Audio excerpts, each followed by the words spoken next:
Жалпылап айтканда, өткөн жылыбыз ар кандай окууларга бай, бир топ ийгиликтер менен өзгөрүүлөрдүн жылы болду.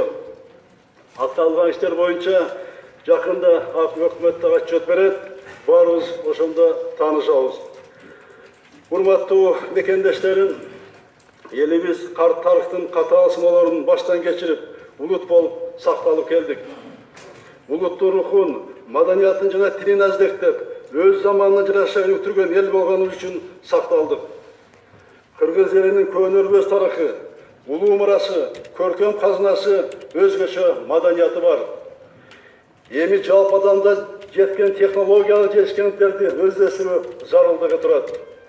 Ошол убакта өз маданиятын калууга умтулушубуз абзел. Дүйнөлүк атаандаштыкка туруштук берүү биздин башкы милдет. Руханий биримдикти чындоо менен бир эл, бир улут катары келечекке багат алуубуз эң зарыл деп эсептейм. Ушундай шартта биздин өлкөдө кыргыздар көп улуттуу элибиздин биримдигин бекемдеген, ынтымагын арттырган мамлекетибиздин уюткул өзөгү болуп кала берет. Дүйнөлүк ар кыл коркунучтарга, руханий экспансияга билимибиз, маданиятыбыз, улуттук баалыктарыбыз менен туруштук беребиз. Ал үчүн өлкө ичиндеги процесстер менен чектелбей, дүйнөлүк тенденцияларга көз чаптырып гана тим болбостон, аларды өздөштүрүп, келечек пландарыбызды такташыбыз абзел. Урматтуу мекендештерим, биз өнүгүп келе жаткан экономикасы ачык мамлекетпиз. Дүйнөдөгү процесстерден четте кала албайбыз. Аларды биз ийкемдүү пайдалана билсек, өлкөбүздүн өнүгүү темпи ыкчамдайт. Сөзсүз эске ала турган, таасири тийип жаткан глобалдуу тенденцияларга көңүлүңөрдү бура кетейин. Биз өтө уникалдуу адамзат тарыхында болуп көрбөгөн бурулуш мезгилинде жашап жатабыз. Анткени адамзат жаралгандан баштап 20-кылымдын башына чейин жер бетинде калктын саны болгону 1,6 миллиард адам болгон. Азыр жер шарынын калкы 7,7 миллиардтан ашып, 120 гана жылдын ичинде 6 миллиард кишиге көбөйдү. Калктын мындай тез өсүшү Азияда, негизинен бизге жакын мамлекеттерде байкалууда. Демек, бул чөлкөмдө жаратылыш ресурстары, суу жана азык-түлүк үчүн атаандаштык күчөйт. Биздин жакынкы тегерегибизде да өзгөрүү динамикасы абдан ыкчам болууда. Кытай Республикасы жыл сайын 7 миллион адамга көбөйүп жатат. Казакстан жылына 240 миң, Өзбекстан 550 миң, Тажикстан 200 миңге жакын адамга көбөйдү. Ал эми Кыргызстан жылына 122 миң адамга өсүп жатат. Биздин 700 миңге жакын жараныбыз сыртта миграцияда жүрөт. Эми биз бул кырдаалды өтө терең анализдеп, миграциялык саясатыбызды гана эмес, жалпы эле социалдык саятыбызды өзгөртүшүбүз керек. Жогоруда көрсөтүлгөндөй, биз адам ресурстарынын саны менен эмес, сапаты менен гана алга жылалабыз. Ошондуктан билимге, ден соолукка өзгөчө көңүл буруп, адам потенциалын өстүрүүгө, жаңы технологияларды өздөштүрүп, коом турмушуна киргизүүгө биз абдан муктажбыз. Бирок, билим жана саламаттыкты сактоо тармагында жаңылануу болуш үчүн ушул тармакта иштеп жаткан мекендештерибиздин социалдык абалын чындоо, башка адистердин медициналык кызматкердин айлыгын жогорулатууну караштырып жатабыз. Ал эми мектеп мугалимдеринин айлык акысын күзүндө жаңы окуу жылынан кечиктирбей көбөйтөбүз. Бул маселе боюнча премьер-министр менен жогорку таргашчы сүйлөшкөнбүз. Өкмөт азыр өз эсебин чыгарып жатат. Буюрса, мектептеги ага эжелерибиз жаңы окуу жылын жаңы айлык маяны менен баштайт. Министрлик, ведомстволор, жергиликтүү мамлекеттик органдардагы жаш адистердин дагы айлыгы төмөн. Алардын айлыгы эта менен буюрса көбөйөт. Урматтуу замандаштарым, төмөнкү глобалдык тенденцияны эске алууга милдеттүүбүз.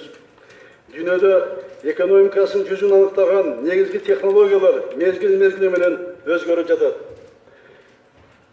1980-жылдардын башына чейин булардын катарына атомдук энергетика, квант электроникасы, лазерлик технологиялар, электрондук эсептөө машиналары, спутник байланышы кирди.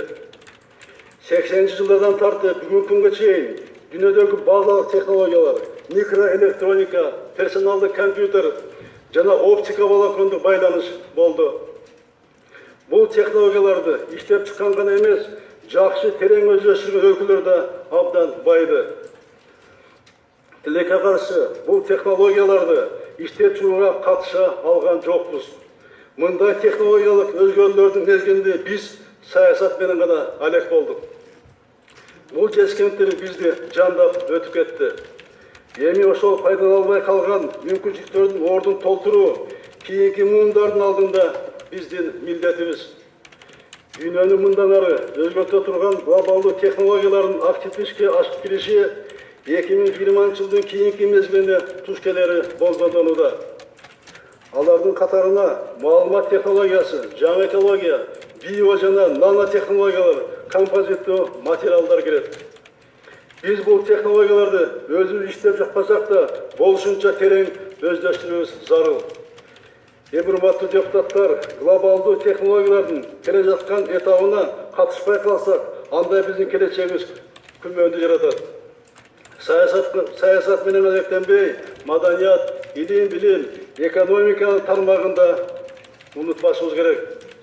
Башка өлкөлөр жасап жаткан экономиканы өнүгүүгө пайдалуу болчу технологияларды коом турмушуна киргизүүдөн биз артта калуудабыз. Жаңы жетишкендиктерди өз турмушубузга активдүү көңүл буруп жатабыз. Өлкөнүн бардык региондорунда жаңы технологияларды колдонуп, өнүгүү темпибизге жаңы дем берүү керек. Коңшулардан артта калбай, жалпы коомубузду саңырап өткөрүү бүгүнкү күндүн талабы болуп жатат. Мамлекеттик кызмат көрсөтүүгө, ведомстволор арасында документ жүгүртүүгө, жаңы технологияларды киргизүү биздин өнүгүүгө чоң себепкер болот. Адам фактору жоюлат, коррупциялык элементтерди жок кылат. Бүгүнкү күндө түндүк системасына 47 мамлекеттик орган кошулуп, анын ичинен 16 мамлекеттик орган онлайн маалымат менен алмаша башташты. Бул аркылуу биз керексиз процедураларды жана справкаларды жокко чыгарабыз. Бирок муну дагы ылдамдатышыбыз керек. Кийинки этапта коммерциялык банктар жана башка жеке тараптар бул системага кошулуп керектүү маалымат менен алмашууга мүмкүнчүлүк түзүлөт. Мындан тышкары электрондук патент жана электрондук салык отчету системалары ишке киргизилди. Бул бюрократияны кыскартып, биздин ишкерлерге ыңгайлуу шарттарды жаратат. Азыркы учурда салыктын жол жоболорду фискалдаштыруу долбоору даярдалууда. Товарларды маркелоо, электрондук эсеп фактурасын жана онлайн контролдуу кассалык машина механизмдерин киргизүү аркылуу товарлардын көмүскө сатып алуусун жокко чыгара алабыз. Бюджетке кошумча киреселер түшөт. Бул долбоордун эртерээк башталышына мен президент катарында, жаран катарындагы абдан кызыктармын. Бажы жана салык тармагындагы эсеп кысапты электрондук система менен жүргүзүү, андагы ар кыл коррупция схеманы жокко чыгарат. Мына ушул долбоор ишке кирсе, бажы салык тармагы азыркы бийликтин жеке пайдасына иштеп жатат деген сөздөрдөн айрылабыз. Урматтуу өкмөт, бул баарыбызга аба менен суудай керек. Бул долбоорду тездетиш керек. Тездетип, электрондук форматка тездетип өткөрүш керек. Бул система Евразия экономика биримдигинин рыногуна атамекендик продукцияны экспорттоодо ишкерлерге ыңгайлуу шарттарды жаратат. Алдыңкы технологияларды кеңири колдонуу менен коопсуз шаар жана коопсуз жол кыймылы долбоору ишке ашырылууда. Электрондук виза системасы аркылуу 27.900 чет өлкө жаран Кыргызстанга кирген. Мамлекеттик мүлктү аукцион аркылуу ижарага берүү үчүн атайын электрондук аянтча ишке киргизилди. Дижитал касса долбоорунун алкагында региондорду интернет менен камсыздоо жана регионалдык дата центрди куруу иштери боюнча даярдык иштери башталууда. Өкмөт жогорудагы мен кыскача токтолгон ушул багыттарда аракеттенип жатат. Бирок заман ыргагына артта калбаш үчүн мындан да ыкчам темпке иштөөгө чакырам. Азыр элетте бир да толук кандуу банк жок. Электрондук төлөмдөрдү жана мобилдик банкингди өнүктүрүү аркылуу региондорго банктык кызмат көрсөтүүлөр кирет. Улуттук банк бул ташыйманы кечендетип жатат. Бул ишти активдештирип, тез арада жыйынтык көрсөтмөсү тийиштүү чаралар көрүлөт. Улуттук банктын алдында дагы бир милдет коюлган. Өткөн улуттук диалогдо мен буга кенен токтолгом. Улуттук банк коммерциялык банктарды, аймактардагы долбоорлорду каржылоого багытталган стимулдарды сунушташ керек. Коммерциялык банктар ар бир аймактан бирден ири долбоорлорду каржылаган күндө дагы 25тен ашкы долбоорду ишке ашырса болот. Санариптештирүү кызмат көрсөтүүнүн табиятын өзгөртүп, жаңы технологияларды коом турмушуна киргизүүнүн башалат. Дүйнөлүк цивилизациядан артта калбай, келечек муунга өнүккөн мамлекетти калтыруу үчүн бир гана жолубуз бул жаңы технологияларды өздөштүрүүгө батыл киришүү.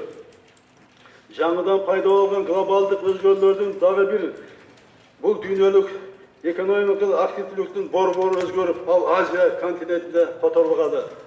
Биринчи кезекте бул Кытай менен Индиянын экономика өнүгүүсү менен шартталды. Өнүгүү үчүн бизде абдан уникалдуу шарт жаралды. Бир жагынан Кытай менен коңшу мамлекетпиз, экинчи жагынан Евразияске мүчө өлкөбүз. Ушул эле глобалдуу экономикалык зоналардын ортосунда көпүрө болуу шансы көпчүлүк өлкөлөрдө жок, бизде бар. Biz bu ушул мүмкүнчүлүктү колдон чыгарып жибербей, икемди колдонуп калууга милдеттүүбүз.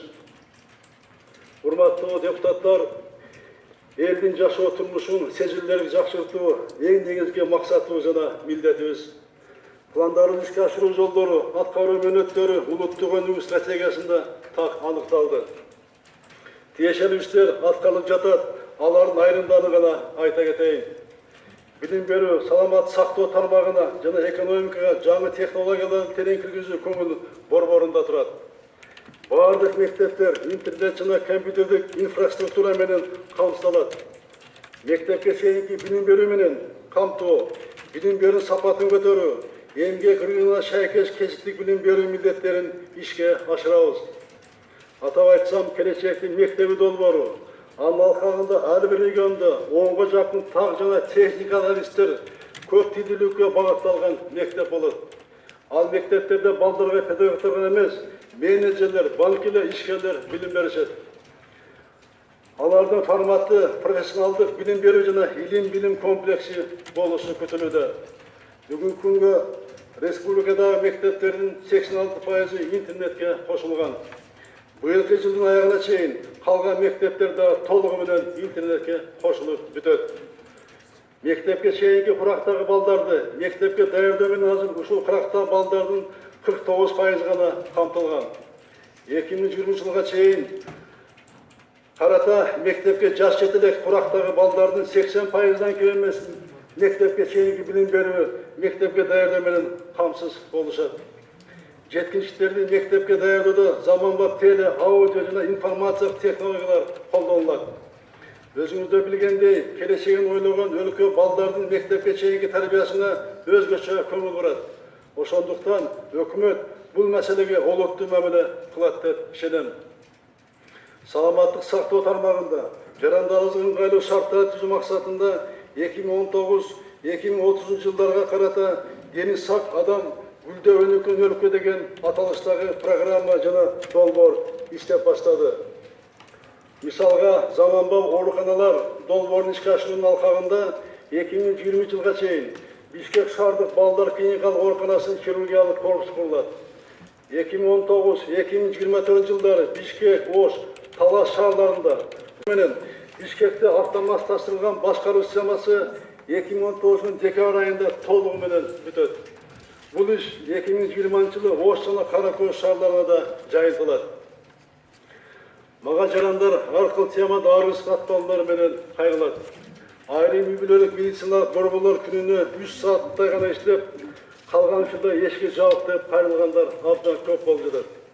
Ар бир адамга, ар бир үй-бүлөгө врач жана медайым дайыма жеткиликтүү болушу керек. Үй-бүлөлүк медицина борборлорунун иши таптакыр жаңы принцип менен уюштурулат. Негизги максат үй-бүлөлүк медицинанын адистерине жана медициналык кызматка тез жетүү мүмкүнчүлүгүн камсыздоо. Бул долбоор пилоттук түрдө Бишкек шаарында 2019 июнь айында башталат. Бул борборлор элге күнү-түнү үзгүлтүксүз кызмат көрсөтөт.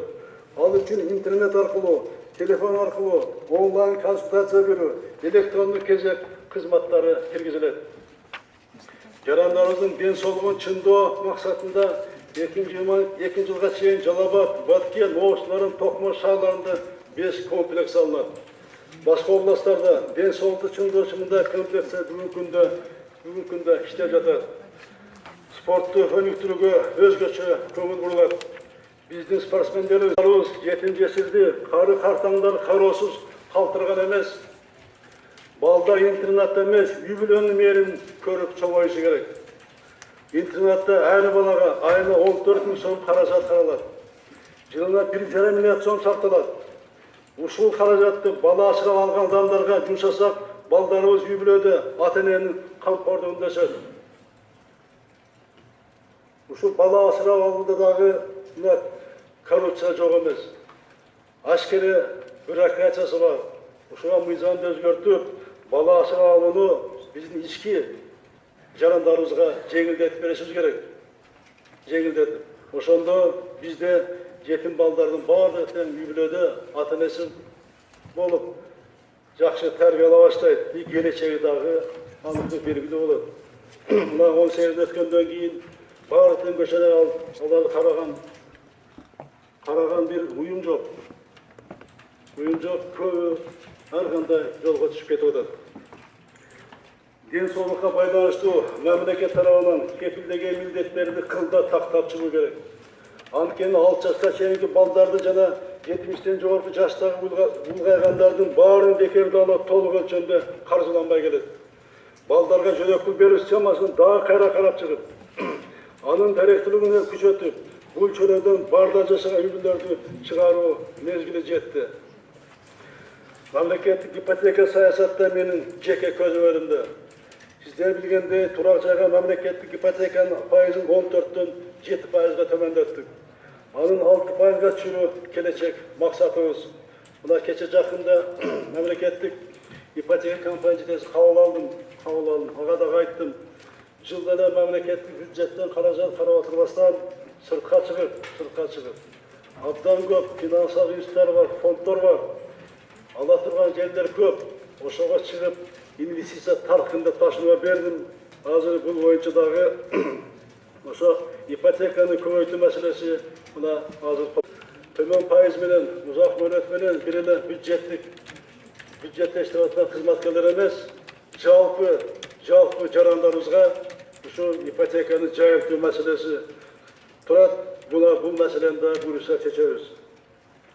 Халыктын тазасы менен камсыз кылуу стратегиясын алкагында 650 калкты коруштун 31 айылы быйыл таза суу менен камсыз болду.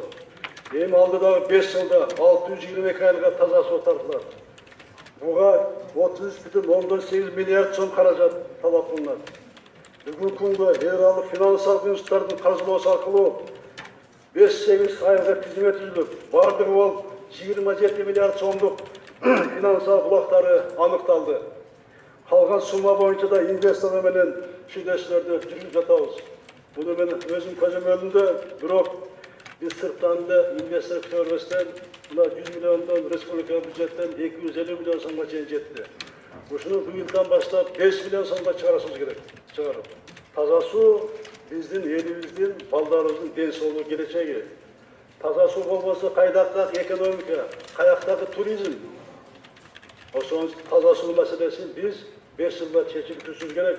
Ошон үчүн бюджеттен дагы, урматтуу депутаттар, урматтуу өкмөт 5 миллион сомго чейин чыгаруу маселесин карашыңар керек. Жер ресурстарын башкарууга ирригациялык инфраструктуранын жаңылыгы өзгөчө көңүл бурулат. Ирригация программасы өтө амбициялуу долбоор. Бирок биз муну аткаруу үчүн болгон күч аракетибизди жумшап жатабыз. Программа ишке ашыруу долбоорлору 3 топко бөлүнгөн. Биринчи топко кирген 17 ирригациялык объекттерди курууунун каржы булактары аныкталган. Экинчи топко кирген 17 объекттер инвесторлордун жардамы менен курулат. Азыр сүйлөшүүлөр аякталып калды. Биринчи жана экинчи топтогу долбоорлор 2023 жылга чейин ишке ашат. Анын алкагында жалпы суммасы 18 миллиард сом суммасына каржыланган 32 суу чарба объекттери ишке кирет. Натыйжада 27 000 гектар жаңы сууга жер пайда болот. Калган 3-нчү топтогу долбоорлор 2026 жылга чейин ишке ашырылат. Урматтуу мекендештерим, урматтуу депутаттар, Президентке талапкер катары менин негизги убадаларым мугалимдердин айлыгын көбөйтүү, калкты таза суу менен камсыздоо маселени чечүү, ирригация тармагын жакшыртуу, ипотеканы жалпы элибизге жайылтуу, айрыкча бюджеттик кызматкерлерге экенин жакшы билесиздер. Ошондуктан бул багытта мамлекет деңгээлде аткарылып жаткан иштерге мен кенен токтолдум. Эми экономика тармагында аткарылуучу иштер тууралуу кыскача айтайын. Технологиялык модернизациялар жай потенциал арттыруу, ак өнөр жай комплексин өнүктүрүү, текстил жана тигүү өнөр жайын колдоо, туризмди өнүктүрүү багыттарында ишке ашырылат. Ишкерлерге бирдей шарт жана адилет атаандаштыкты камсыз кылуу боюнча иштер жүрүп жатат. Эл арасында, бизнесмендер арасында дагы эле болсо кээ бир мамлекеттик органдарына карата нааразылыктар бар. Мамлекеттик органдардын бизнеске мамилеси болмоюнча элдин бийликке болгон ишеними болбойт. Ишине киришүүнү токтотуш керек. Бул боюнча мен талапты катуу коюп жатам. Менин көзөмөлүмдө күнүгө бизнестин негизги текшерүүлөрдү кыскартуу максатында мамлекеттик контролдоочу органдардын текшерүүнүнө 2 жылга мораторий киргизилген билесиздер. Ишкерлерди коргой турган жаңы институт, бизнес акыйкатчы институт түзүлдү. Өкмөттүн талапкерлик аныктоосун күтүп жатабыз. Кыргыз Республикасынын туруктуу өнүктүрүү боюнча улуттук кеңештин алдында өнөр жай иш жана ишкерди өнүктүрүү комитети түзүлдү. Жакында бул комитеттин дагы жыйын өтөбүз. Буну тиешелүү маселелерди даярдап жатабыз, тиешелүү бөлүнгөн.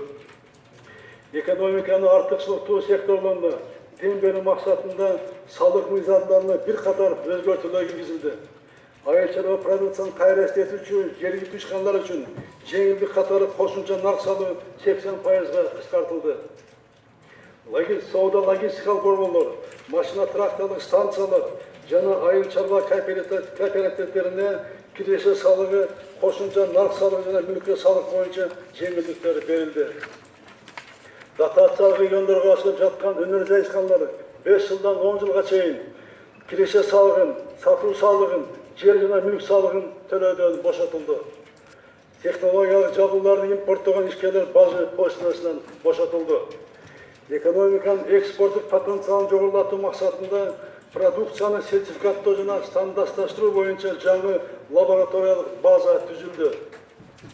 Экспортко багытталган ишканаларды колдоо улантылат. Бул максатта өкмөт экспортту каржылоо, айлатма каражаттары жана кепилдиктерди берүү инструментин даярдоодо. Бизнес жүргүзүүгө кедерги болгон бардык тоскоолдуктарды жоёбуз. Элек тармактарына кошулуунун билдиктүү терезе аркылуу коррупция ишке ашырууна өзгөчө милдет. Ушул маселе азыр бизнеске чоң тоскоолдук болуп жатат. Эми өкмөт, урматтуу депутаттар, өкмөт бизнеске шарт түзүүдө жана башка тармактарда агылыктуу иштерди жасай алды. Бул кыска мөөнөттө жасады. Мына 2013-жылы өкмөт жакында парламент отчет берет, ошону ийгиликтүү өткөзөт. Урматтуу депутаттар, Кыргызстан бизнес жүргүзүү рейтинги боюнча азыркы 7-орундан 5 жыл ичинде бул рейтингге кирген алдыңкы 50 өлкөнүн катарында орун алууну максат кылуудабыз.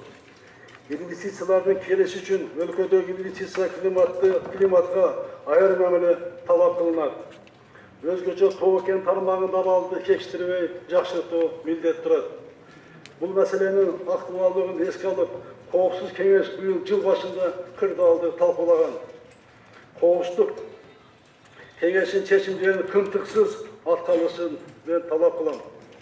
Биздин максат жер казынасын пайдалануу, коррупциядан тазалап, ак ниет инвестор үчүн жагымдуу шарт түзүү. Бул тармактагы улуттук кызыкчылыгыбызды коргоо. Өлкөнүн 18 миңден ашык жараны Тоо кен тармагында иштейт. Бул тармакта республикалык жана жергиликтүү бюджеттерге 12 миллиард сомго жакын киреше түшөт. Бул ички продуктунун 8%-на жакын жана өнөр жай продукциясынын көлөмүнүн 44%-ын түзөт. Тоо кен өнөр жайын өнүктүрүүгө жана кошумча инвестициялар тартууга коррупциялык жол менен лицензия берүү практикасын тоскоолдук жараткан. Бул тармакта кадимки эле алып сатарлыкка жол берилип келген. Ошондуктан 2018-жылы лицензия берүүнү кылдат анализдеп, инвентаризация кылуу тапшырмасы берилген. Мунун жыйынтыгында биз ачык айкындыкка жетишебиз деп ишенем. Тоо кендерин иштетүүдө келип түшкөн акча каражаттарын ошол аймакта өнүктүрүүгө, өндүрүү ишканаларын ачууга максималдуу пайдалануу керек. Кошумча жумуш орундары түзүлүп, экономика өссө, республика жана жергиликтүү бюджетке каражат түшсө, кең иштетүү ачык болсо, халк арасында кең иштеткен инвесторго карата эч кандай нааразычылык болбойт. Эми өлкөбүздөгү жолдорду оңдоо энергетика тармагына иштерге токтоло кетейин. Стратегиялык мааниси бар түндүк түштүк альтернатив жолун куруу жүрүп жатат. Сусамыр Талас Таран жолунун 3-чү фазасы аяктап калды. Кийинки 4-чү фазаны алкаганда бул жол Коңшу Казакстандын чек арасына чейин улантылат. Жакында Испания Карагат жолу да бүтөт. Карабалта Бишкек жана Маданият Жалал-Абад жолдорунун куруу иштери улантылууда. Сайрес коридорлору алкагында Түп Теген жолунун куруу долбоору боюнча доллар менен макулдашуу процедуралары жүрүп жатат. Талас жана Нарын областарынын ортосундагы каттамдарды жакшыртууга багытталган Арал Сусамыр жолун курууга да доллар менен сүйлөшүүлөр башталды. Ысык көл Шакекчи автожолунун түштүк бөлүгүн куруу боюнча техникалык экономикалык негиздемени даярдоо иштери башталды. Ички жолдорду оңдоодо абдан актуалдуу, айрыкча алыскы бийик тоо райондорунун борборлорунда акыбал абдан оор. Ошон үчүн 17-жылы биз чечим кабыл алганбыз. Ошол жерде 90% аткарганбыз. Ар бир райондун борборунда 3 километрге чейин асфальт басуу. 18-жылы ошол 50% аткарылып калды. Ушул маселени колго алып, 19-жылдан баштап ар бир райондун борборунда асфальт басуу 3 километр төмөн эмес болуш керек, муну колго алыш керек өкмөт. Мен үчүн деген кээ район борборуна барсам, айда машина менен эмес, жөө дагы басыш кыйын болуп калган. Мен буну көзүм менен көрүп келгем. Жакынкы жылдары эл аралык Манас аэропортун, эл аралык Ош аэропортун жана Ысык-Көл аэропортун модернизациялоо ишке ашырылат. Токтогул кечинде акыркы 40 жылдын ичинде болбогон реконструкция иштери жүргүзүлүүдө. 2020 жылга чейин гидроагрегаттарды жаңылоо боюнча иштер аяктайт. Натыйжада анын кубаттуулугу 240 мегаваттка көбөйөт. Үчкоргон КЭСи оңдолот. Камбарадеги КЭСинин экинчи гидроагрегатын 2023 жылы эксплуатация киргизүү боюнча иштер жүрүп жатат. Атбасы КЭСи реконструкциясы 2020 жылы аяктоо пландаштырылды. Казалман жогорку жана жогорку нарын КЭСтердин касканы куруу үчүн инвестор тартышы жүрүп жатат. Камбарата бир КЭСин куруу боюнча инвесторлор менен сүйлөшүүлөр жүрүүдө. КАСа 1000 долбоорун алкаган электр линияларын куруу иштери башталды. Буга чейин маалымдагандай, жакын келечекте административдик аймактык реформа жүргүзүлөт. Анын максаты күчтүү жергиликтүү өз алдынча башкаруу системасын калыптандырып, мобилдүү жана компактуу мамлекеттик аппарат түзүү. Атайын жумушчу топ түзүлгөн. Бул багыттагы сунуштардын баары эске алынып, жыйынтыгы сиздердин карооңуздарга коюлат. Баардык жагдайларды кылдат карап, сиздер менен чогуу чечим кабыл алабыз деген үмүттөбүз, урматтуу депутаттар. Эндиги жылы парламенттик шайлоо болот. Шайлоо процессин баардык катышуулар үчүн бирдей укуктар камсыз кылынат. Шайлоо эрежелери 1 жыл мурда белгилүү болуп, андан кийин өзгөрбөй турган деңгээлге биз мыйзамдарды кодексте жеткизиш керек. Зарар болгон мыйзамдар алдын ала кабыл алынып, жалпыга маалым болот. Баардык партиялар оюн эрежелерин алдын ала билип, тең атаандаштыктын шартында шайлоого катышат. Өзгөчө айта кетчү жагдай, партиялык системаны өнүктүрүп, алардын арасында чыныгы саясий атаандаштыкты орнотпойун, парламенттик демократияны өнүктүрө албайбыз деп баса белгилеп берет. Партиялар ичинде демократия орногондо гана өлкөдө демократия, парламент демократия калыптанат. Биз азырынча программа, идеяларды эмес, лидерлик умтулган саясатчылардын таймашы басымдуулук кылууда. Коомубузда жаңы саясий маданиятты калыптандыруу зарылдыгы бышып жетилди. Баарыбыз Кыргызстанда ошол саясий маданиятты калыптандыруу үчүн аракеттенели. siyasi partiyalar jönündeki mıyzamlardı biz de karşı çıkışımız gerek. Buyursa bizi Respublikada jeke taraslardan emas, өлkөнүн өнүгүшү үчүн идеялардын талашын жараткан, башкалар кутланган демократия мамлекет болот деп ишенем. Урматтуу мекендештерим, биз үчүн акбейил кемеңгер элибиздин колдошу баарынан кымбат. Жерибиздин тынчтык, журт биримдигинен өткөн дөөлөт жок. Ак эмгектин акыбети дайыма кайтат. Ошондуктан эч бир кыйынчылыкка карабай иштей беребиз. Максаттарыбызга жетүү оңой болбойт, тоскоолдуктар аз эмес. Коррупцияга малынгандардын саботажы, айрым саясий күчтөрдүн каршылыгы болууда. Уюшкан кылмыштуу, кландык мафиянын коррупциялык иштери өлкөгө чоң залалын тийгизди. Бул коомчулук үчүн белгилүү болуп калды. Мамлекеттик белчесинен карызга батырган уурулукту жашоо үчүн акталууга өтүштү. Ал калыпты жарыялап, элдин оюн башкага бурууда. Баса белгилеп айта кетейин, бардыгы мыйзам алдында бирдей. Эч кандай ультиматум тили кабыл алынбайт. Эч качан ультиматум тили кабыл алынбайт. Элди көчөгө чыгарып, бийликке кышын жашоо менен маселе чечемдегендер жаңылышат. Мәселенин бардыгы мыйзам талашында гана чечилет. Урматтуу мекендештерим, мамлекет түшүнүктөр менен эмес, мыйзам чегинде жашаш керек. Мамлекет органдар тигил жабыл топтун кысымы негизинде эмес, мыйзамдын чегинде иштейт. Кудай буйруган, элдин ишенген президенттик милдетимди мамлекет оңдоого баса белгилеп айтсам, оңдоого жумшайм. Мындан башка менин милдетим дагы, карызым дагы, жашоомдун маңызы дагы алдында, элдин алдында гана карызым бар. Башка менин эч кимден карызым жок. Жүрүш топко кызмат кылам, алардын кызыкчылыгын коргойм, уурулугун жашырам деп мен убада берген эмесмин.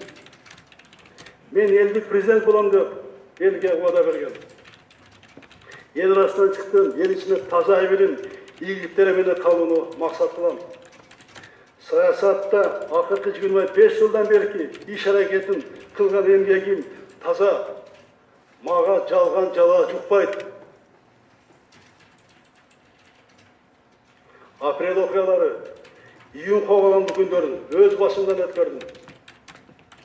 Мамлекеттеги тынчтыктын, элдин ынтымагынын баасын, баркын абдан жакшы билем. Ошондуктан коомдун тынчтыгын бузуп, элди бөлүп жарам дегендерге өлкө президент катары мен эч качан жол бербейм. Эч качан жол бербейм. Биздин мамлекетте мыйзам сакталат, мыйзам чегинде иш алып барылат.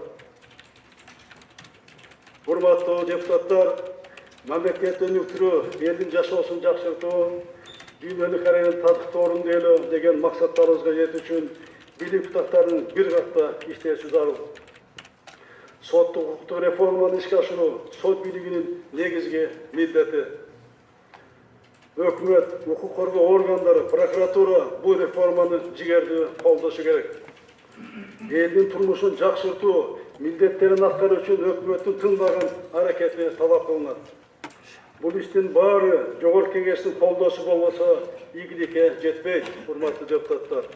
Бул иштерге сөзсүз жогорку кеңештин колдошу абдан керек болот.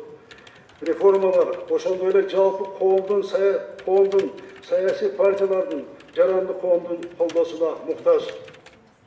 Асыл максаттарыбызга жетүү үчүн коомдун тынчтыгы, жалпы журт үчүн жасап жаткан иштерибиздин ийгилиги болсун. Эгемендиктин баркын жогору баалап, урпактарыбыз сыймыктануу менен жашап иштей турган өлкөнү түптөйлү. Элибизде ынтымак, жергебизде тынчтык болсун, Кыргызстаныбызды жараткан өзү колдосун. Рахмат сиздерге. Рахмат, урматтуу Сооронбай Шарипович, жогорку кеңештин депутаттарын жана өзүмдүн атымдан бүгүнкү жыйынга келгениңиз үчүн сизге терең ыраазычылык билдиребиз. Иштерибизди ар дайым жакшылык, ийгиликтер коштоп жүрсүн. Рахмат. Рахмат сиздерге.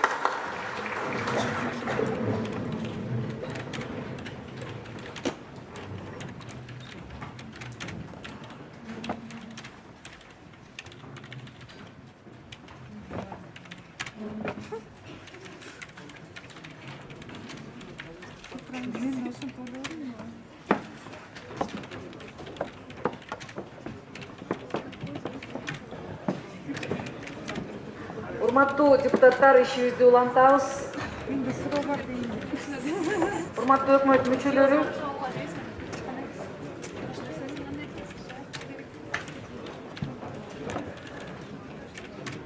ишке тоскоол болбостон акырын чыксаңыздар, сиздерден сурамыч. Аппарат Жунус уулу Алтынбек депутатка кайрадан убактысын бериңиздер башына. Сөз депутат Жунус уулу Алтынбекте.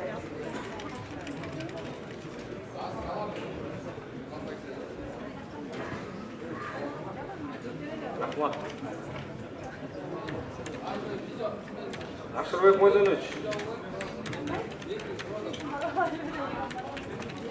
Процедурный bir tanap бербейсizби 15 мүнөт?